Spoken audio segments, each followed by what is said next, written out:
Forward Cup 2016, gli europei di calcio 8 si giocano a Roma. Scegli la maglia della tua nazionale e vinci 10 weekend in una capitale europea. Adesso ti dico una cosa che ti farà tremare.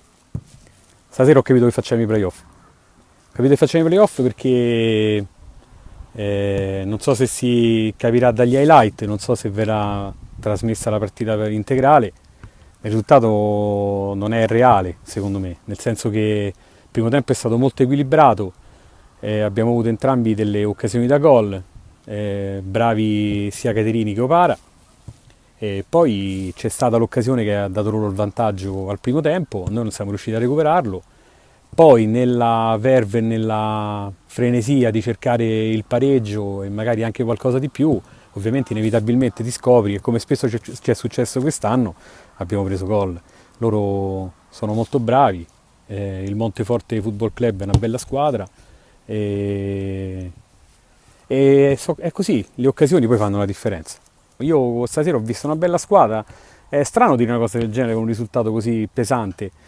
però insomma gli ultimi gol sono venuti dove stavamo rimasti tutti avanti per cercare di recuperare il recuperabile e quindi sai il risultato a quel punto non è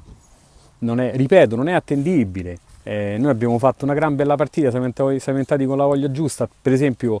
una squadra completamente diversa rispetto alla settimana scorsa, che era andata anche peggio,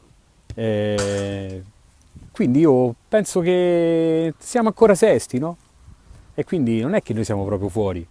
non siamo considerati tra le squadre più forti, come ho sentito appena dire, e vabbè, sarà così, perché magari io tra di calcio ne capisco poco, io non sono mai retrocesso. A Roma Calciotto non è mai retrocessa e non si è mai comprati i titoli, però un po' di calciotto lo conosco, però noi non siamo una squadra forte, però siamo sesti e hai visto mai che alla fine della regular season arriveremo pure ai playoff? Hai visto mai? Beh, ovviamente sì, perché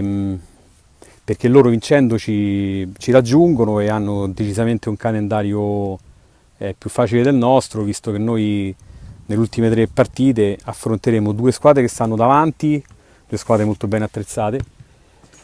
e quella è una squadra che secondo me non merita assolutamente la posizione in classifica che è il Code 272, perché è composta da ragazzi bravissimi che io conosco molto bene, ragazzi rapidi che giocano bene la palla, buone individualità, quindi per noi è difficile, però secondo me contro la Roma Calciotto, come si suol dire, non se la portano da casa.